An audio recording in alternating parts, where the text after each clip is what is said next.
Today's case, SELCO Siwa, is a wonderful transition to Collier's bottom billion. And I want to start with some frameworks. And I'm going to do these briefly. I'll post them this evening so you can look back at them. I want to introduce, these are very standard MBA-ish shorthand frameworks for thinking about cases. And you heard, I think, most of this, but I should rub it in a bit. One is called SWOT, S-W-O-T. And this one has really no analytic content to it. It's just a way of organizing your thoughts on a topic, strengths, weaknesses, opportunities, threats. In the temporal dimension, typically the strengths and weaknesses are things which are immediately present in your situation. And the opportunities and threats are things you might have happened to you or might cause to occur. And a lot of back of the envelope thinking about business cases is organized in this shorthand. So you might make yourself a grid like this and let the column headings be SWOT, and then let the row headings be whatever you choose. But one candidate is the Porter forces, which we've seen before. How fierce is the direct competition in your business from other people doing more or less exactly what you do and trying to do it better than you? What's the threat that others not now doing it will enter the business and increase competition? How likely is it that people will find substitutes for your whole industry? That your industry will be undermined by an adjacent industry. Is that I was able to determine which letter it was. Can you hold that up and tell us what it's about? Yeah. Really quickly, it's... Hold it up so the video guy can see it. It's Congo Month this week, and the C represents the Congo, and it's to raise awareness about the crimes of sexual violence that are inflicted upon Congan civilians as a result of the mineral conflict, such as copper and coltan, which are frequently found in our own devices, such as iPods, cell phones, and cameras. So just trying to draw attention to the crisis. Terrific. It's certainly an eye-catching accessory as you walk in. Threat of substitution, then the power of your suppliers. In the SELCO case, think about where you're buying the basic components of these generation and lighting systems. If there's only a limited number of sources, or perhaps even just one source, then they're in a position to squeeze you on price, and that's an important strategic consideration. And buyers, if buyers have a lot of leverage, or as in the SELCO case, not a lot of money, then buyers become a central point of strategic focus.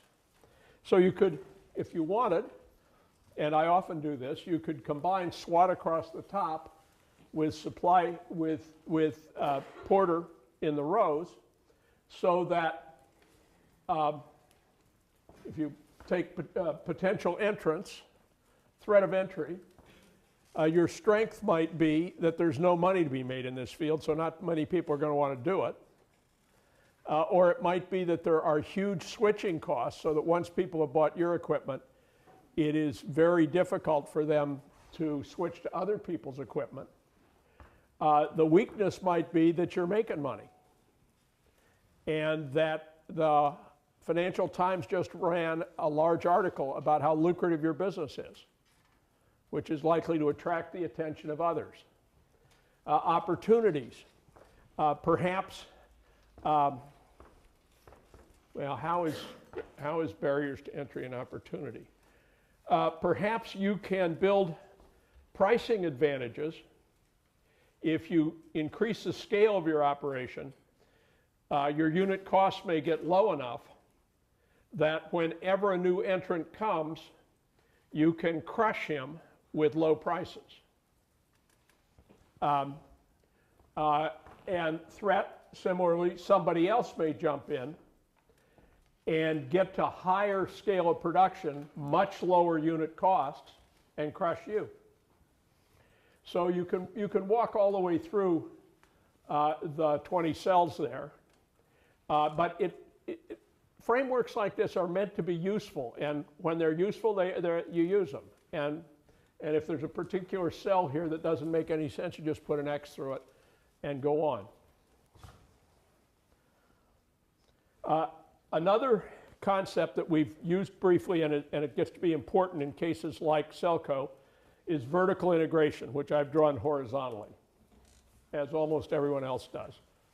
And the rough idea here is that on the left is the supply of raw materials, and then making of the product, its assembly, its distribution and sale all the way out here.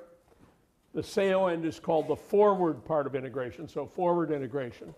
The raw materials and intermediate products is called backward integration.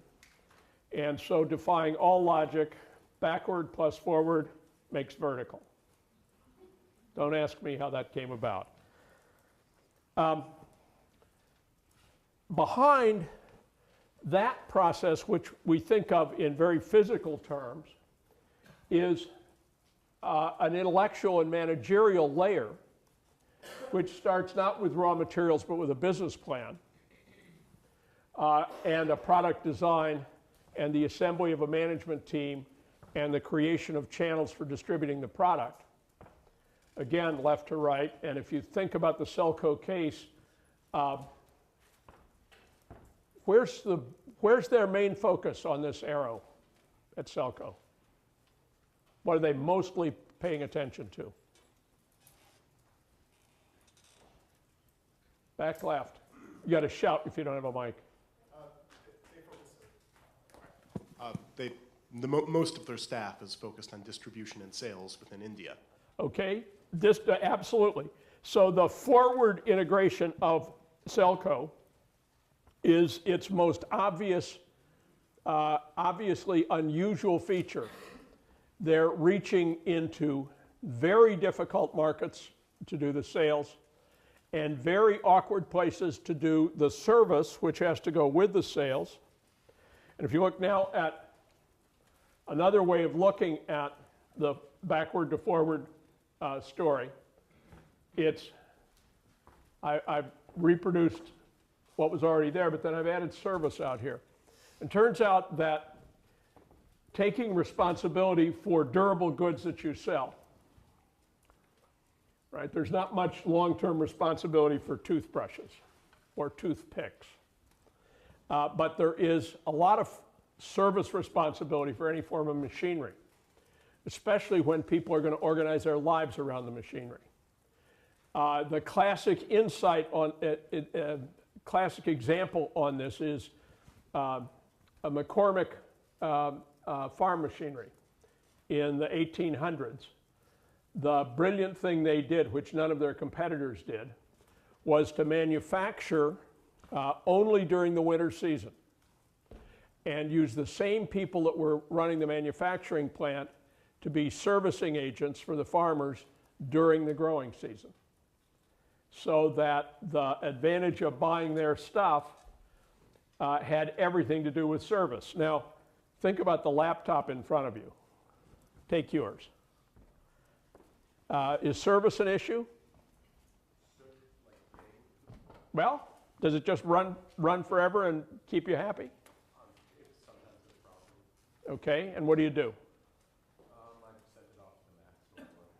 Okay, or you call them up and talk to a so-called genius. What a thought, right? The genius bar.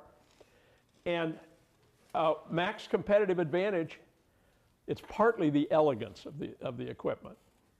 but a lot of it is that their servicing is way better than anybody else's. Who's got a kind of computer that service is hard to find for? You're all perfectly happy with the support you get for your computers? Well, that's wonderful. It's improbable, but wonderful. Okay. So you get, with SELCO, a huge emphasis on the service end of the business. Okay, now let's turn to the case itself. There's an A part and a B part. The B part is really kind of more like a teaching note than an actual case. And the focus is on a certain rural part of India and on sales to people who are either in business on a very small scale, entrepreneurs of some kind, or householders in an area that is off the electric grid. And it's an interesting fact about India that the electric grid is highly problematic and incomplete.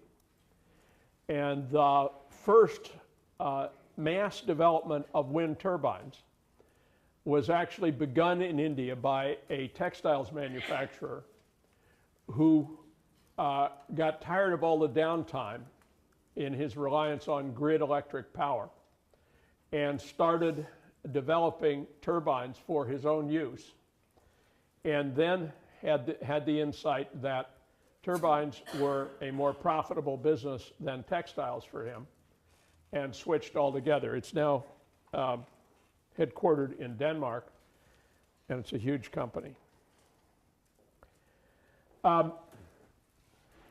So the alternatives to what these guys are doing, the ones mentioned in the case, are the grid, pico hydro, and it's very hard for me to envision how you do distributed generation with water. Well, anybody got a thought about this? You live next to a running stream and you build a little water wheel. It's got to be something a little glitzier than that. And wind turbine on a micro scale. Now,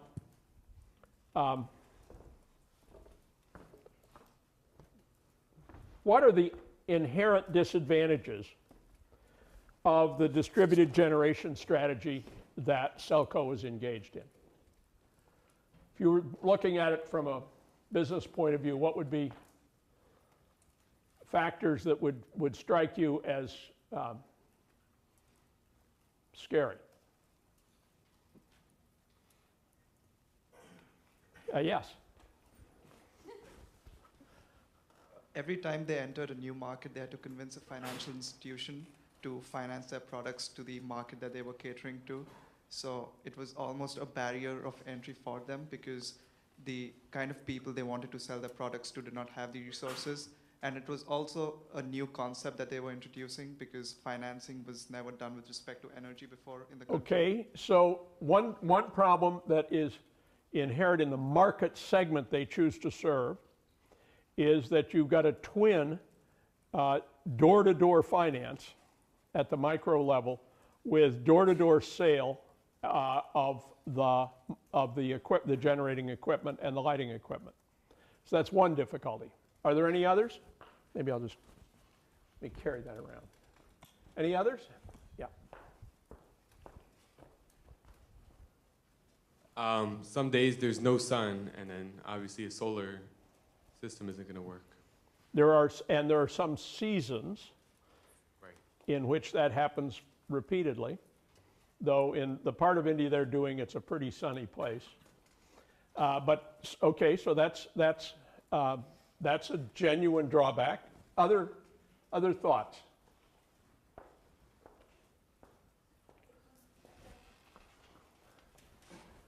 Oh, there you are. Essentially, they're competing with the government. If the government chose to expand the grid in the region they're doing business, that would put their business plan at a decided disadvantage.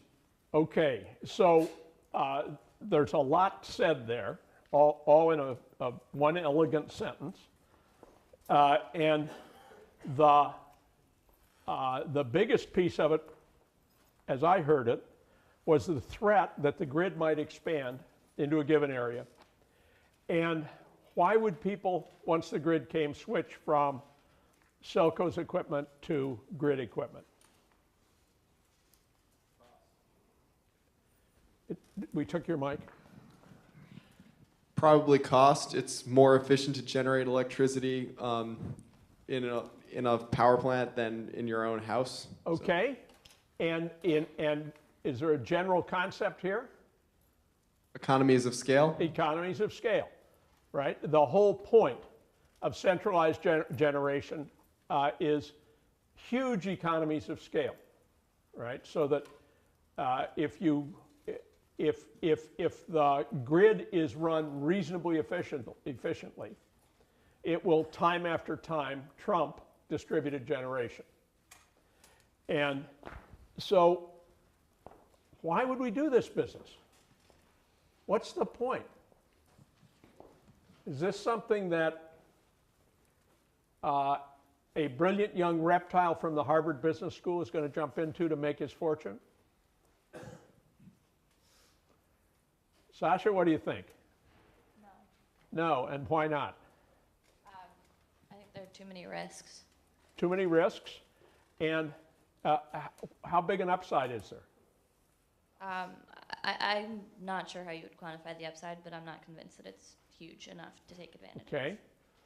Does anybody remember the financing story for this? Where it comes, what subsidies are required? Okay, let's watch a little bit of film and get further along with the actual story.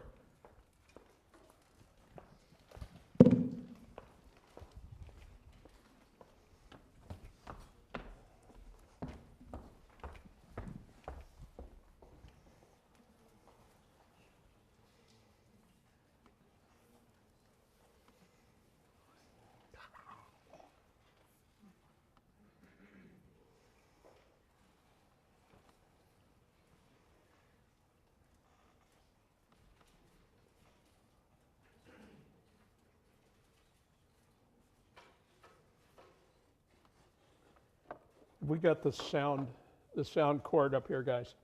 Yeah, here it is.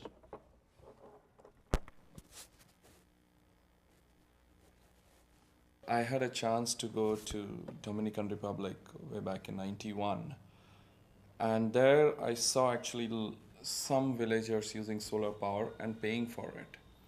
That triggered a lot of changes in my own thought process when I came Is that back. loud enough in the back? Harish was one of the first to realize that there was potential for selling solar home systems to individual users. At the time, the only lighting systems in rural India were community installations funded by the government. What we did basically was start off the operations and see and saw that okay, let's tackle the barriers as they come rather than studying it and then seeing what the solutions were. So we were a 3-member team: Harish, one Mr. Pai, and I. And the 3 of us together were the ones who were the so-called management of the company at that point in time. And between the 3 of us, we divided the jobs that were there in the organization, with Harish taking care of most of the day-to-day running of the organization those days, Mr. Pai taking care of the operational side of it, and me taking care of the marketing. We started basically with $30 in the pocket for 3 years, and we would buy a 4 lighting system from a manufacturer and then sell it, and whatever money we would get and buy another. Harish slowly realized that the one-size-fits-all 4-light system was not always the most appropriate or affordable solution for the rural poor. We were actually dumping technology down people's throat. We were not giving them a choice. Say that we have 4 lights, so you need to take 4 lights. And 4 lights for what? See, the corridor light was different to a bathroom light. A bathroom light was very different to a kitchen light. Why do you need 11-watt light in the bathroom? You need light for the sake of having light in the bathroom. So you can come up with a very small light of 1 watt or 2 watts. So we need to give them a choice of people who would say, are you in the kitchen and in the dining room at the same time? So we would give you 4 points with 2 lights. So when you're done with the cooking, you shift the light to the dining room, and it effectively acts like a 4-light system. Very typical example being when a farmer came to us and said, I want a 3-light system. And when we designed a 3-light system for the farmer ran away, said it's too expensive. But the technician went to his house, went on top of the house, broke a part of it, and put 1 light. He wanted light in 3 rooms. He did not need 3 lights. And suddenly solar became affordable. Because of the different segmentation of people, and especially the poor, there's no standardized income generating activity. A neighbor might be a midwife, this side neighbor might be a street vendor, the other side neighbor would be a potato vendor, and everybody needs very different sorts of energy services. And especially the difference here being that it's between a need and a want. You definitely can standardize a want. You cannot standardize a need. Because once you look at basic needs, and everybody's needs are very, very different. I need 2 hours of lighting, somebody needs 4 hours of lighting, somebody needs 1 hour of lighting for milking the cow. As SELCO focused on creating individual solutions, business took off. However, it was not always a smooth ride, since with success came pressure to expand. We got advice from well-known management gurus that the way you guys are doing it is not correct. And you need to not own your own centers while you need to create a lot of other dealers. We went to that and created half the company to create those dealer models. What happened with that was completely the mission went for a toss. In a sense that dealers started looking at upper middle class and higher middle class. So the poor were anyhow left behind. And because of that, we nearly got killed because the market was not so maturely developed even for the middle class and upper middle class. The margin levels for what the dealers expected were not as high, so they started tapering down in their business. And we had a lot of inventory that we had bought because of these dealers. We nearly collapsed. The mission was going for a toss, the company was going for a toss, what we had actually started with was going for a toss. We feel that the middle class and upper middle class, anybody else will reach them. They have a choice. They have a choice to go after things. But that's no fun. The fun for us is at this segmentation, and the fun, frankly speaking, is the barriers that we come across. No amount of Google search can help us solve that. And that is what keeps us frankly glowing. Even if it takes a lot of capital, it takes a lot of investment, a lot of time. That's the mission of the company, and that's what we want to achieve.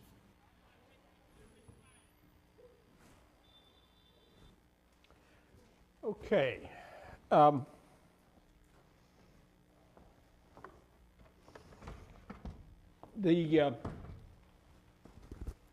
you had to summarize what was just said there in 20 words or less, what would it be?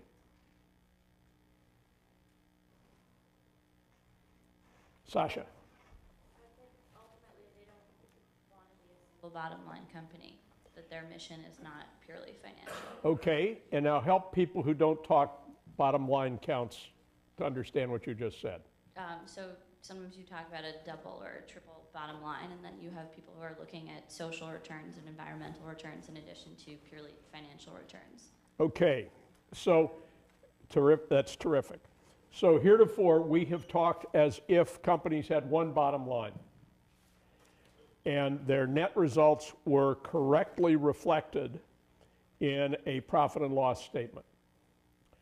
And what Sasha is suggesting is that a firm like SELCO or a bank like SIWA thinks about more than one bottom line.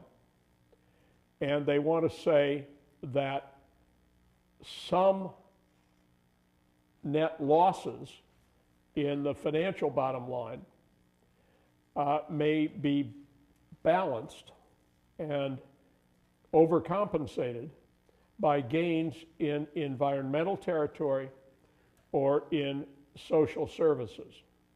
So this is capitalism hybridized with nonprofit service sector institutions. And SELCO and SIWA are neither of them institutions which would have been designed if you thought about just one bottom line, right? The merit in them has to be captured in social and to some extent environmental terms. Now,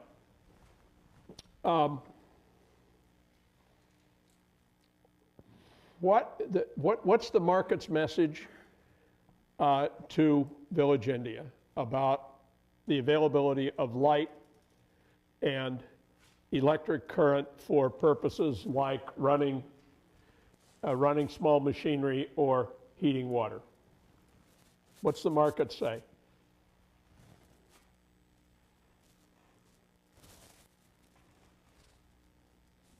Yes. This is a case where there's exactly as the economists say an equilibrium outcome.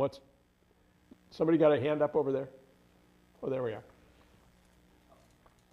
I mean, for the darkness area, there's simply insufficient demand to justify expanding the infrastructure drastically.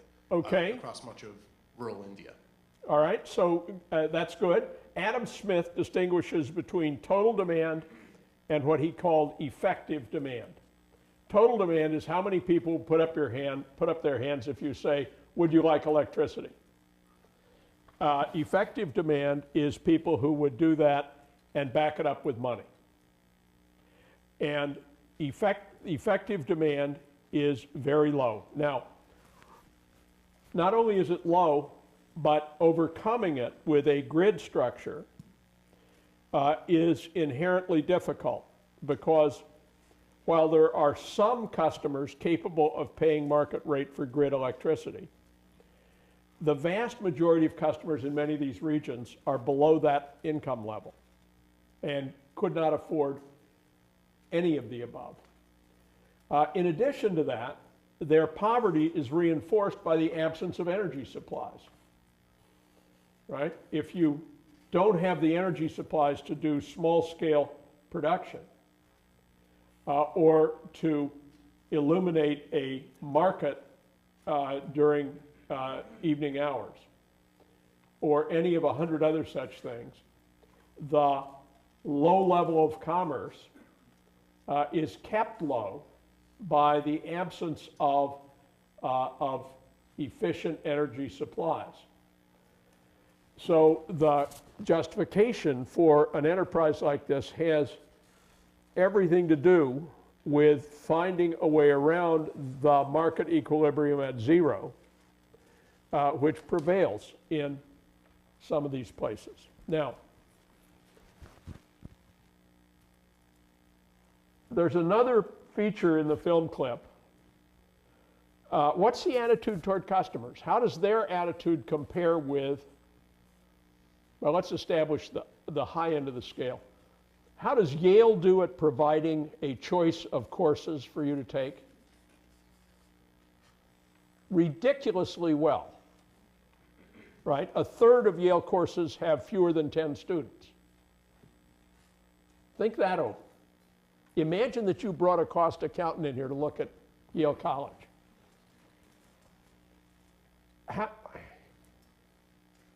20% of my brothers and sisters on the faculty would be looking for a job. And the enormous wealth of the institution is what makes this possible. And it's a wonderful thing. Now, if you were, now go back to, what's your least favorite company that you deal with routinely? Most of you have an unfavorite company? I see a good nod right back in the 6th row, 3rd seat in. My least favorite company ever is Connecticut Limo. Okay. Connecticut Limo. Dare I ask? They don't give customers what they promise. They're always late, they're too expensive, and they're mean. Mean? Okay. Anybody else got an unfavorite? Over here. McDonald's. What's your grudge against them? I have many. First, how they market to children, and how unhealthy their food is in general. Okay. How many of you have eaten at McDonald's sometime in the last 2 weeks? That's a really interesting datum. We're at about 3%. I'll bet you are the lowest McDonald's demographic in the country. Okay, but your objection to McDonald's is it that they don't offer a wide enough range of customizations? Partly. Okay. I mean, if I were them, I'd say to you, come on, what's the beef? We offer you, what is it, 20 sandwiches? 5 breakfasts? Is it 1 flavor or more, or 2 of ice cream? 2 of ice cream. It's quite a lot. Your beef is of another nature, isn't it? That they popularize unhealthy food. Okay, so you, and if you were king, would you put them out of business? Yeah. Okay. I have a good friend and prominent faculty colleague named Kelly Brownell. And Kelly Brownell, visible to all of you, some of you. Brownell is the leading advocate of the fat tax. He himself is a big guy, actually. But he wants to tax restaurant fat so that there would be an excise tax on the Big Mac of $3 or $4 because it is just one huge glob of cholesterol. But we're off topic here.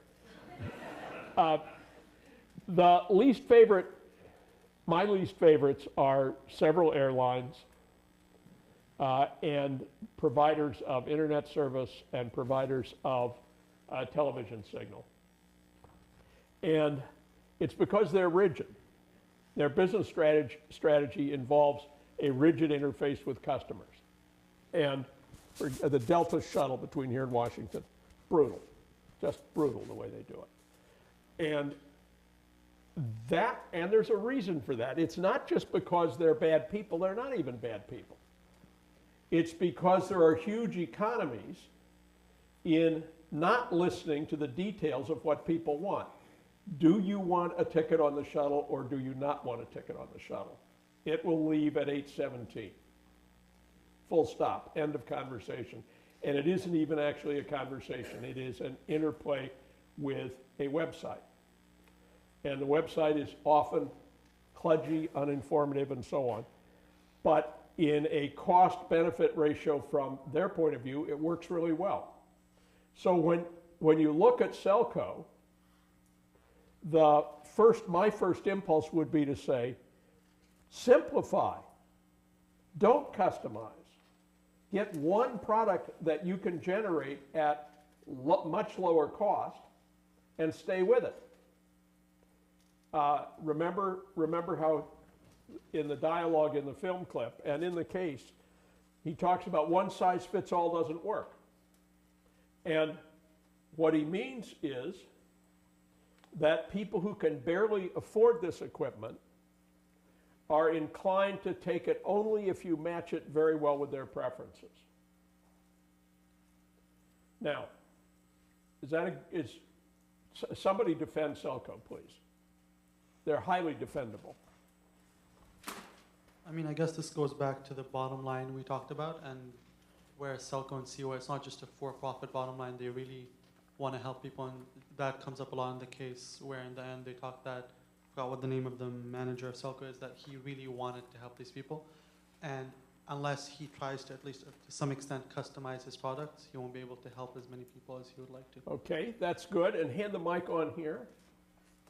Well, it's also sort of about growing the market, right? Because if you provide a customized solution to say, a street vendor, and that vendor is able to, light his storefront, make more money, then maybe in the future when he's adding another side to his storefront, he'll come back to you and, buy the full package. Okay, so there's a sort of multiplier effect when on the commercial side of this you customize it correctly. Now, The major issue in the background here is, what's the size of this market worldwide? Ballpark? 1 billion. Somewhere around $1 billion. So there are a hell of a lot of customers out there. And if that's so, scalability, as it's called, becomes a pressing question for a firm like SELCO. And scalability would mean that you could drive your costs low enough and develop your distribution system strongly enough that you can reach vastly more.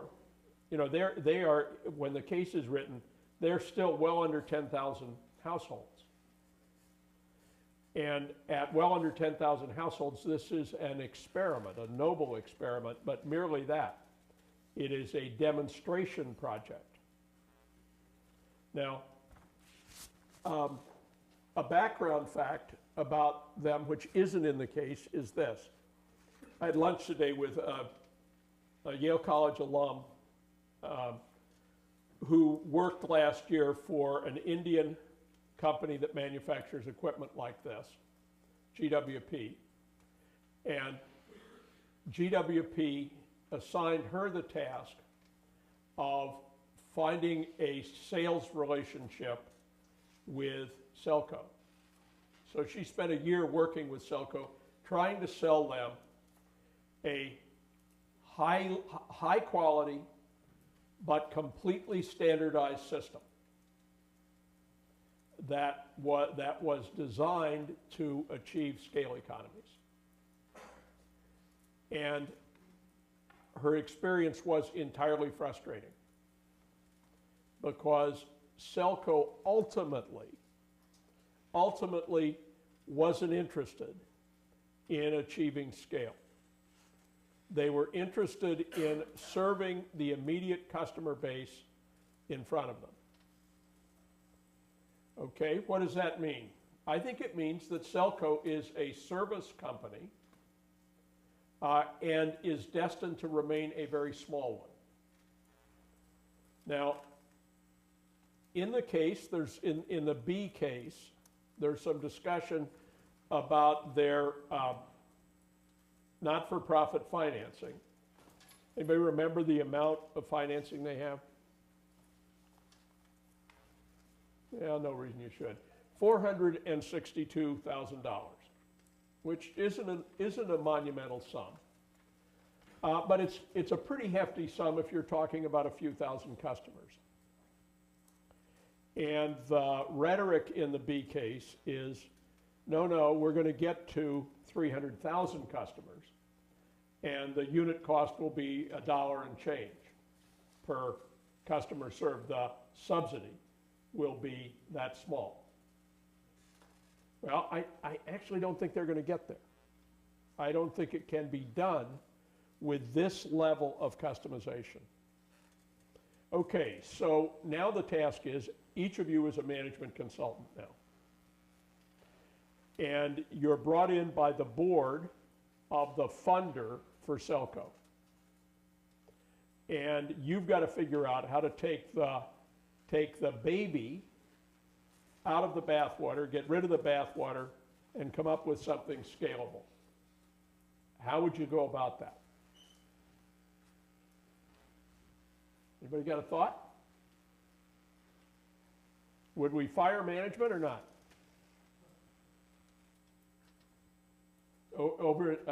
Yes. First, I would try to get them to stop being dependent on one geographic area. It seems like they really concentrated between Bangalore and I think it was Ahmedabad. Yes. And like clearly there are a lot of poor regions in India, and once they get out of that specific region, I'm pretty sure they will be forced to look at it a bit differently. Okay, so let me see if I understood that. Do you want them to move into higher income groups? No. Okay. I want them to go to another poor region. Okay, you want them to go to another poor neighborhood and do what? And clearly by seeing that there are like since there are so many different cultures within India and so many different needs, if they continue this model of customization, they will see they will ultimately fail, and they need to start moving into something else. Okay. I'm going to pretend to be a person on the board. Look, we've already figured out these guys are running straight into a dead end. I'm impatient. All you're going to do is demonstrate failure again. Find me a better solution. Now, anybody think they've got one? Yes, far back. Yeah, I just figure out a couple of SELCO's products, a couple of their best products that numerically meet the needs of the most number of people, and then I would expand by pushing those products. And of course, in the process, you'd lose out on customization and individual solutions, but if your goal is to provide illumination to the maximum number of people, just kind of focus on what you're good at and scale Focus that up. on a few products. Sounds like a good idea. Now, what about people who are, remember there's talk in the case about a pyramid, there's even a picture of a pyramid, and we're talking about serving people near the bottom of the pyramid economically. Is there a way that you might think about serving people at the bottom of the pyramid by also serving people a layer or two above them in the pyramid? Yes.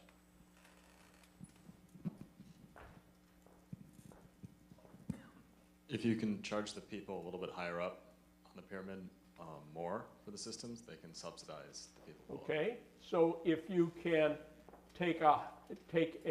you probably have to have the product differentiated a little bit.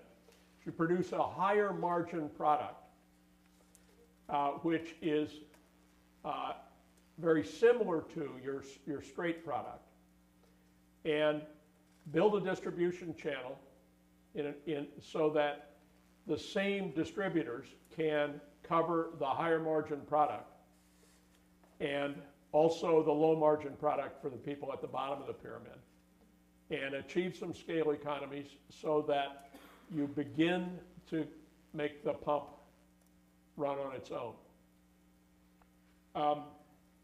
And in the video clip we just watched, they talk about how when they let distributors do what they wanted, the distributors ended up drifting into higher income strata, right? And that's not very surprising because the margins can be much higher, right? In the bottom channel, unless you get the thing very standardized, the margins have to be negative because people just can't afford it. So high customization at the very bottom looks like a highly problematic strategy, inspiring as it may be. Are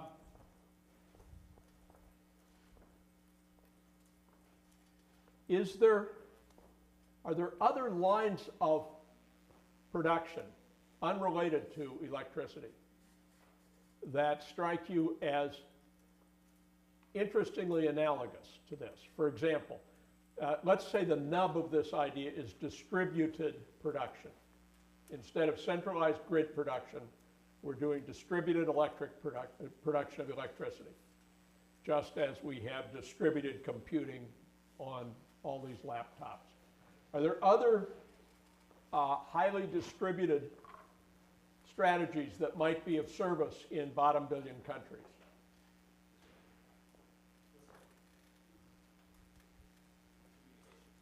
Okay, say more. You could distribute mobile phones instead of building a landline. Okay. Has anybody thought of that yet? I'm sure, yeah. Well, big time, right? I mean, and the story here is landlines completely saturate the market, and then cell phones are a layer on top of that. In all the countries we'll be talking about with the bottom billion, cell phones just leap over landlines, right? And are technologically superior to landlines from almost every point of view in a very low income setting. So that's a good suggestion. Any others occur to anyone? Jennifer. Water purification. Okay, water purification. And the technology there is how do you do it? Well, instead of running pipes to transport clean water to remote places, you could just build their own filters or dig their own wells. Okay, you could build your own filters, dig your own wells, might or might not work, depending on the water table's depth and quality.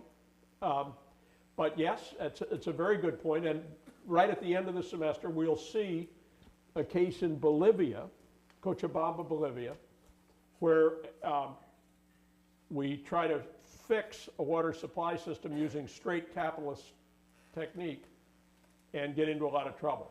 And we get into a lot of trouble basically because the pricing model for the capitalists to make money leads to too high a price for people who are right at the bottom of Bolivia's pyramid, which is not very different from India's pyramid, except it's got a lot less growth in it.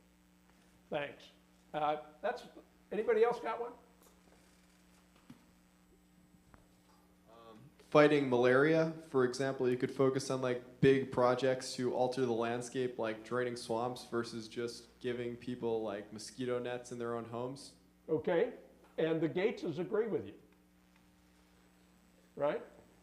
And are throwing billions at it. And in general, there's this whole family of models for multiple bottom line businesses, and some not so multiple bottom line, some straight out for-profit businesses, where having decentralized production, as in SELCO's equipment, is a terrifically valuable asset. Now, for Monday, the main metric that is used in the world for progress and what defines the bottom billion as bottom billion is GDP per capita. And in my part of Monday's class, which I'm about to record, I'm going to start with the proposition, maximize GDP per capita and make a country better. And Paul Collier more or less advocates that in the bottom billion. And I'm sympathetic to that view, but I'll set up some critical screens to pass it through and explain those. And you'll see that video at the beginning of class on Monday, and then after my little video, there is a TED talk by Paul Collier explaining what he thinks his book has to offer. So just trying to draw attention to the crisis. Terrific. It's certainly an eye-catching accessory as you walk in. Threat of substitution, then the power of your suppliers. In the SELCO case, think about where you're buying the basic components of these generation and lighting systems. If there's only a limited number of sources, or perhaps even just one source, then they're in a position to squeeze you on price, and that's an important strategic consideration. And buyers, if buyers have a lot of leverage, or as in the SELCO case, not a lot of money, then buyers become a central point of strategic focus. So you could, if you wanted, and I often do this, you could combine SWOT across the top with supply with Porter in the rows, so that if you take potential entrance, threat of entry, your strength might be that there's no money to be made in this field, so not many people are going to want to do it. Or it might be that there are huge switching costs, so that once people have bought your equipment, it is very difficult for them to switch, as almost everyone else does. And the rough idea here is that on the left is the supply of raw materials, and then making of the product, its assembly, its distribution and sale all the way out here. The sale end is called the forward part of integration, so forward integration. The raw materials and intermediate products is called backward integration. And so defying all logic, backward plus forward makes vertical. Don't ask me how that came about. Behind that process, which we think of in very physical terms, is an intellectual and managerial layer, which starts not with raw materials, but with a business plan, and a product design, and the assembly of a management team, and the creation of channels for distributing the product. Again, left to right, and if you think about the SELCO case, where's their main focus on this arrow at SELCO? What are they mostly paying attention to? Back left. You got to shout if you don't have a mic. Most of their staff. To other people's equipment.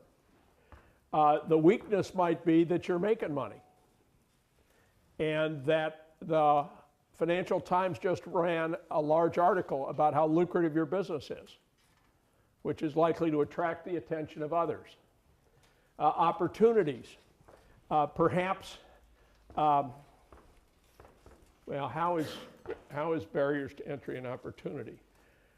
Perhaps you can build pricing advantages if you increase the scale of your operation. Your unit costs may get low enough that whenever a new entrant comes, you can crush him with low prices. And threat, similarly, somebody else may jump in and get to higher scale of production, much lower unit costs, and crush you. So you can walk all the way through the 20 cells there, but frameworks like this are meant to be useful, and when they're useful, you use them. And if there's a particular cell here that doesn't make any sense, you just put an X through it and go on.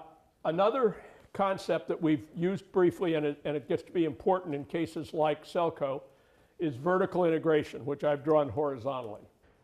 So you might make yourself a grid like this and let the column headings be SWOT, and then let the row headings be whatever you choose, but one candidate is the Porter forces, which we've seen before. How fierce is the direct competition in your business from other people doing more or less exactly what you do and trying to do it better than you? What's the threat that others not now doing it will enter the business and increase competition? How likely is it that people will find substitutes for your whole industry? That your industry will be undermined by an adjacent industry? Is that I was able to determine which letter it was. Can you hold that up and tell us what it's about? Yeah. Really quickly, it's...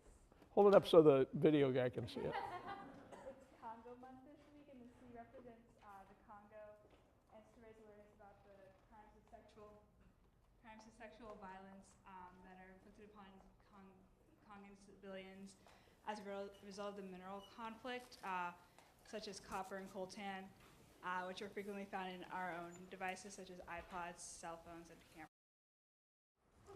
cameras. Today's case, SELCO Siwa, is a wonderful transition to Collier's bottom billion.